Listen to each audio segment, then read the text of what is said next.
if I was him, I would genuinely try to evaluate everything and look at it with open eyes, because I do think that he will have because he's so good and he's so talented, he needs a great prospect. He will have leverage. Tim Tebow on Trevor Lawrence. If things continue to go at the same rate in the college football scene, this April, hopefully in downtown Cleveland, Ohio, and not from his man cave basement, NFL fans will most likely hear Roger Goodell announce with the first pick in the 2021 NFL Draft, the New York Jets select Trevor Lawrence, quarterback, Clemson. However, with the ability to return to Clemson for another year, will Trevor Lawrence remain where he is as college football's top quarterback? Or will he cash in on signing bonuses and sponsorship deals to put on the NFL jersey and hat of the lowest of low NFL teams? Will Trevor Lawrence be the hero that New York fans long for to bring an awful Jets team from the bottom to the top? Let's look at what kind of player Trevor Lawrence is, the golden boy of the ACC and the talk of every college game day. Also, why is it that he is already the projected player to go #1 overall this spring? So what's going on, guys? Your boy Mike here, and before we get to the content, guys, please take a moment to leave a like, subscribe, and turn on our notifications. If you want to go the extra mile to support us, we just recently released channel memberships. And if you have any other players that you would like us to do a bio on, please suggest it in the comment section down below. Now that we got all that out of the way, break!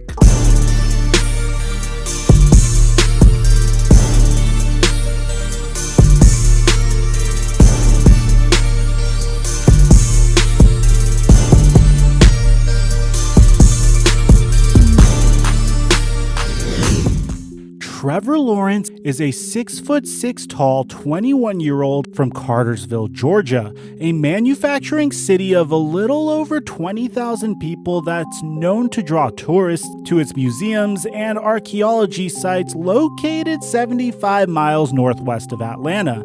Hailed as one of the most highly touted quarterback recruits out of high school, he easily broke numerous state records that Deshaun Watson set prior to him getting drafted by the Houston Texans. Trevor Lawrence led his Purple Hurricanes high school team to a streak of 41 straight victories in high school, 4 regional titles, and 2 state championships. Now, Trevor Lawrence is a well-known name for college and NFL fans as he is in his 3rd season as the quarterback for the Clemson Tigers, an ACC and college football powerhouse. Trevor Lawrence in his junior season already has a national championship and an MVP trophy on his shelf. Compared to the Samson of college football, the most iconic physical feature of Lawrence, besides his height, is his shoulder-length dirty blonde hair, which in every media clip seems like it's just been professionally blown out. However, he attributes his good hair to a cheap drugstore shampoo called Pantene. And no, I'm not kidding. This isn't a sponsorship for Pantene. He literally uses Pantene's shampoo. Really though, the hair can barely be seen on game days under his helmet and can't earn him any endorsement money until he is finished with his college eligibility. So what is much more valuable than his flowing locks is Trevor Lawrence's arm strength, accuracy, and ability to protect the football, and most importantly, his capability to win football games. Trevor Lawrence began his 2018 freshman season at Clemson as #2 on the depth chart and was splitting playing time with #1 quarterback Kelly Bryant. Within 4 games, Bryant made the decision that he would transfer, giving Lawrence the keys to the championship caliber offense of the Clemson Tigers. After winning all their games, winning the ACC championship and winning the Cotton Bowl, and moving on to face Alabama, a team who didn't seem to lose to anyone, Trevor Lawrence powered the Tigers to a 44-16 victory, which was Nick Saban's worst loss ever as Alabama's head coach.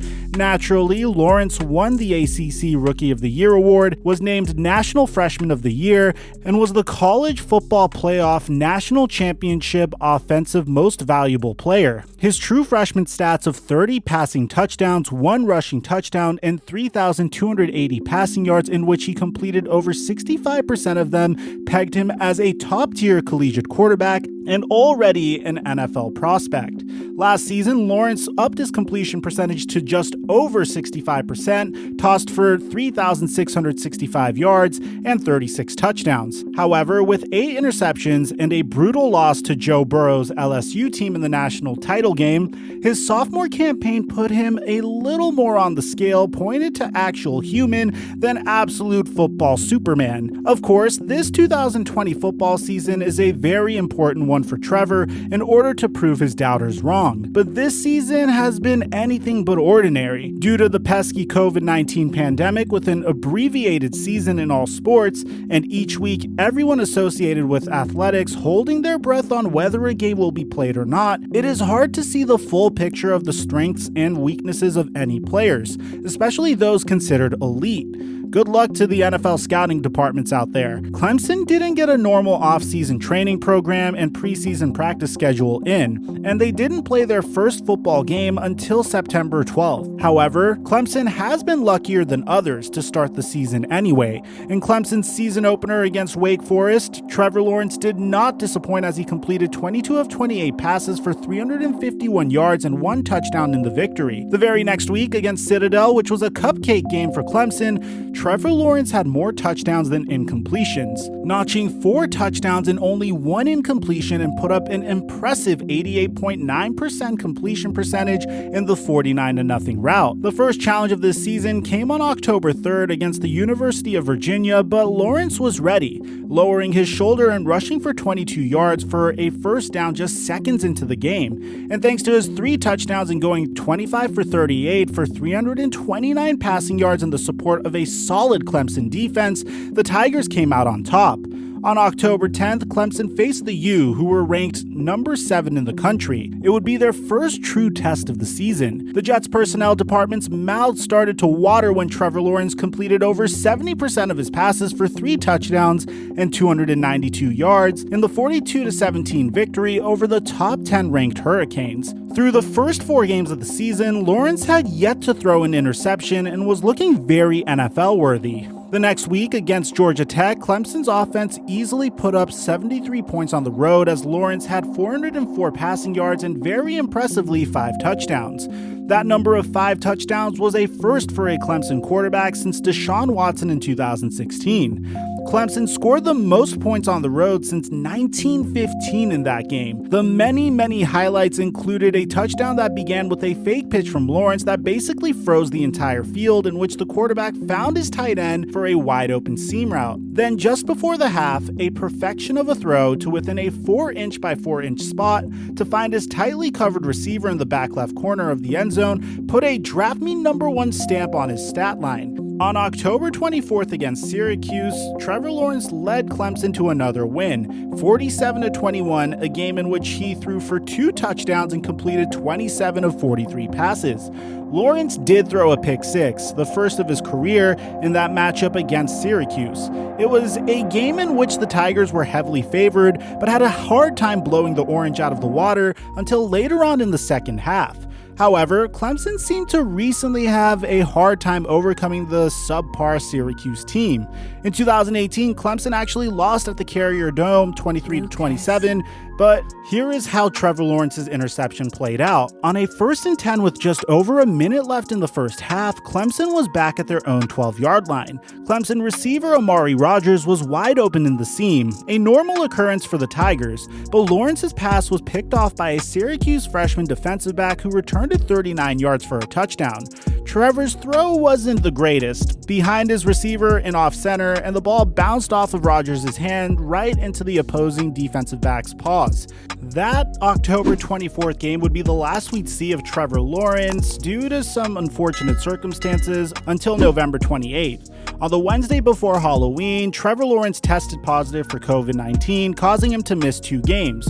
First was a matchup against Boston College was able to complete the largest come-from-behind home win in school history, keeping their #1 status alive. However, he was also out of the crucial November 7th Notre Dame game, in which the Tigers lost in double overtime, losing their #1 ranking and Lawrence losing his status as Heisman frontrunner. This would have been pivotal for scouts to pick Trevor Lawrence's game apart against one of the top teams in the entire NCAA, and scouts were pretty much robbed of that opportunity. On November 21st, Clemson traveled to Florida State with Lawrence healthy and ready to start.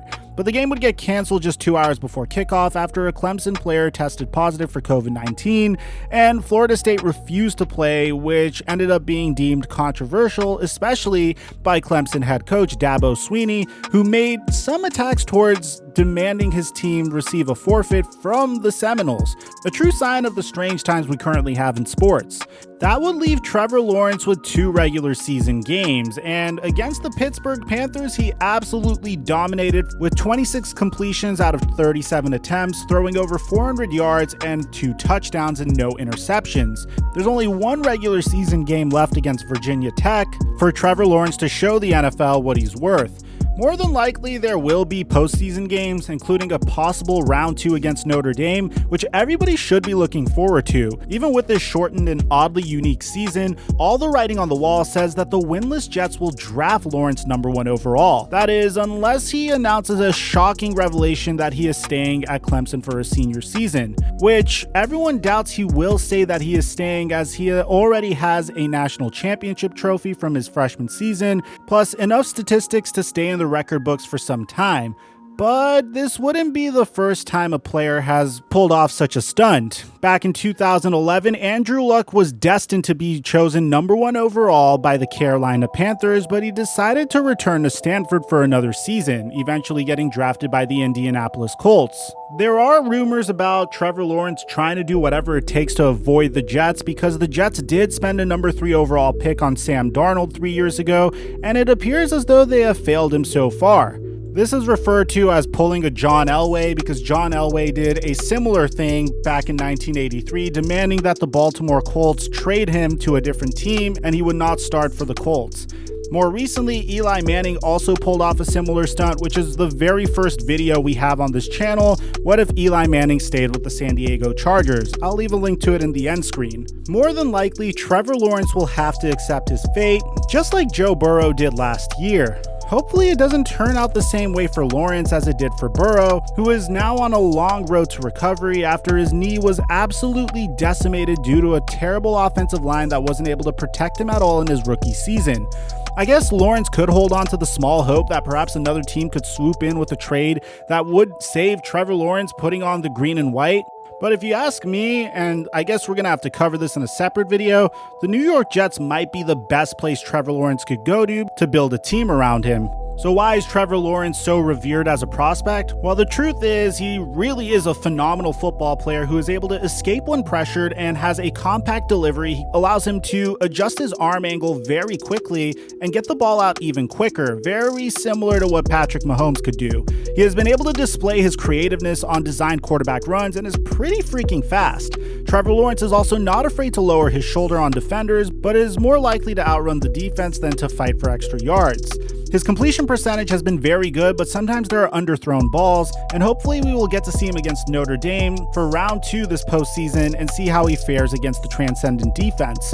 Although he is very fast to read the progression, moving through the second and third very quickly, sometimes his feet and vision are not perfectly paired up, and his accuracy could be a little off as a result, which against the strong secondaries that Clemson will face in postseason play could result in more interceptions. What's probably the most ironic thing about Trevor Lawrence is that he is very reminiscent of another Clemson and former Georgia high school standout in Deshaun Watson.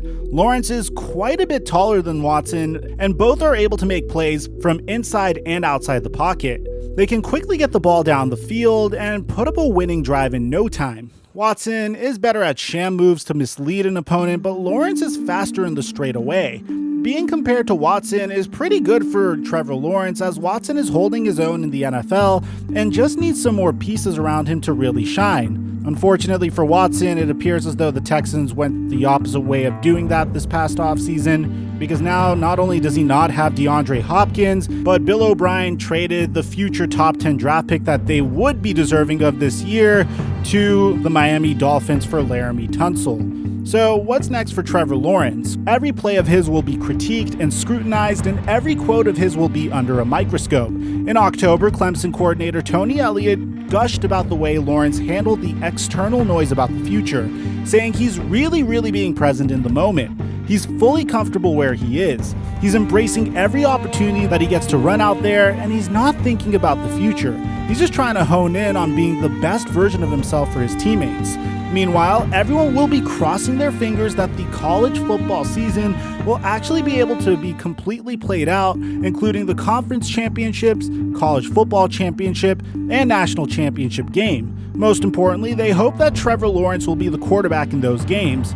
Everyone will also at the same time be paying attention to the NFL, watching if the Jets continue to hold the number 1 overall draft spot by putting up a disastrous effort each Sunday until the new year, which they are doing a great job of so far. Will Trevor Lawrence try to pull a John Elway and Eli Manning to make a power move after his season and demand that he will not go to the Jets? Or are there any other teams that will show interest and try to slide in with a trade to move up in order to grab one of the most transcendent quarterback prospects of the past decade? As everything has gone in 2020 so far, only time will tell. Thank you guys for watching our analysis on Trevor Lawrence. If you guys made it to the end of the video, please consider leaving a like and subscribing, because chances are I have more content that you would enjoy. If there's any other players that you'd like us to cover, let me know in the comment section down below. Aside from that, I'm your boy Mike, and I'm dropping our mic until our next upload.